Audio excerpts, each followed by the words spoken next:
Good morning students, मेरा नाम रेणुका दीवान है और पार्शियल डिफरेंशियल इक्वेशन का हम लोग लेक्चर नंबर 5 कर रहे हैं, जिसमें मैं फॉर्मेशन पढ़ा रही हूँ किसका पार्शियल डिफरेंशियल इक्वेशन कैसे फॉर्म होता है। उसके लिए हमारे पास दो मेथड है, पहला कांस्टेंट को एलिमिनेट करके और दूसरा होता है फंक्शन को एलिमिनेट करके। ये दो क्वेश्चन लिखे हुए बोर्ड में, पहला क्वेश्चन में लिखा हुआ है फॉर्म पीडी, दूसरा भी फॉर्म पीडीई है। पार्शियल डिफरेंशियल इक्वेशन फॉर्म करिए दोनों में। तो आपको मैं पहला क्वेश्चन करवा रही हूँ, सेकेंड क्वेश्चन आप लोग सेल्फ सॉल्व करके कमेंट सेक्शन में जाकर आप इसका क्या पार्शियल डिफरेंशियल इक्वेशन आया वो पोस्ट करेंगे। अब यहाँ देखिए पहला question, z is equals to ax plus A square Y square plus B. ये क्वेश्चन एग्जाम में आया, इसमें लिखा हुआ है फॉर्म पीडीई लिखा हुआ है। तो मैं पहले सोचूंगी हमारे पास दो मेथड है, बाय एलिमिनेटिंग कांस्टेंट और बाय एलिमिनेटिंग फंक्शन। तो इसमें क्या लिखा हुआ है उसको देखिए, फंक्शन लिखा है, f लिखा हुआ है कि ab लिखा हुआ है। तो यहाँ ab लिखा हुआ है, दैट मीन्स हमको कांस्टेंट को एलिमिनेट करके क्या बनाना है, एक पीडीई फॉर्म करना है। तो मैंने देखा हाँ यहाँ पर कांस्टेंट्स प्रेजेंट है, तो मैंने क्या प्रोसेस बताया, इक्वेशन नंबर 1 इसको डालिए और इसके बाद इसको, यहाँ पर z डिपेंडेंट है और एक्स वाई जो है वो इंडिपेंडेंट वेरिएबल है। Del z by del X निकालिए, del z by del Y निकालिए, उसको 2 और 3 डालिए। उसके बाद देखिए क्या सिर्फ 2 3 के हेल्प से तो पीडीई फॉर्म नहीं हो रहा है। अगर सिर्फ 2 3 के हेल्प से पीडीई फॉर्म हो जा रहा है तो सिर्फ 2 3 के हेल्प से पीडीई को हम फॉर्म करेंगे, पार्शियल डिफरेंशियल इक्वेशन फॉर्म करेंगे।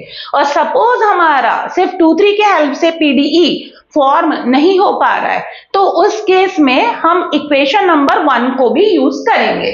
तो चलिए मैं यहां पर सॉल्व कर देती हूं। क्या लिखा हुआ है आपका solution number 1, z is equals to A X plus A square Y square plus क्या लिखा हुआ है b, इसको 1 डालिए। अब आप डिफरेंशिएट करिए, किसको डिफरेंशिएट करेंगे, 1 को, वो भी कैसा, पार्शियली। किसके रिस्पेक्ट में, तो with respect to x and y। Del z by del x is equals to x के रिस्पेक्ट में ax का होगा तो a कांस्टेंट x का x के रिस्पेक्ट में 1 plus A square Y square as a constant होगा उसका 0, क्योंकि उसमें x का फंक्शन नहीं, वैसे b का भी डेरिवेटिव क्या होगा, 0। इसी तरीके से हम del z by del y निकालेंगे तो ax में y नहीं है, दैट मीन्स वो एज अ कांस्टेंट रेट होगा तो उसका derivative 0। A square Y square का होगा तो A square constant Y square का क्या हो जाएगा, 2y, और b में y नहीं है इसलिए उसका भी डेरिवेटिव क्या होगा, 0। इसको हम इक्वेशन 2 डालते हैं और इसको हम डालते हैं इक्वेशन नंबर 3।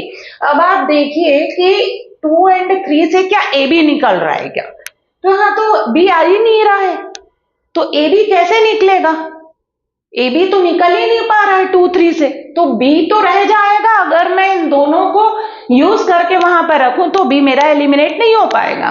तो उस केस में सिर्फ इन दोनों को आपस में ऐसा एडजस्ट करिए कि हमारे पास एक पीडीई फॉर्म हो जाए। 1 को छोड़ दीजिए उस केस में। तो देखिए इक्वेशन नंबर 2 से ए निकल रहा है, उसको ले जाकर कहां पर रख दीजिए, इक्वेशन नंबर 3 में। पुट 2 इन 3, 2 को 3 में रखिए। a इज इक्वल्स टू कितना है, del z by del X. तो मैं रख रही हूं del z by del y as it is, 2y as it is, a square है, a की वैल्यू कितनी है, del z by del X का क्या हो जाएगा, स्क्वायर हो जाएगा। एंड में pq के फॉर्म में अरेंज कर दीजिए। आपको पता है del z by del y जो है वो किसके इक्वल होता है, q के इक्वल होता है, del z by del y, और is equals to 2y del z by del x जो है वो p के इक्वल होता है, तो p स्क्वायर। चाहे तो लेफ्ट साइड में ले जाइए, 2y p square is equals to क्या हो जाएगा, 0।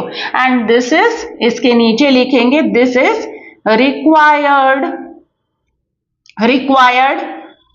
पीडीई, पार्शियल डिफरेंशियल इक्वेशन है। रिक्वायर्ड मतलब जो हमको निकालने के लिए कहा गया है। सो सेकेंड वाला क्वेश्चन आप लोग सॉल्व करेंगे। Thank you students.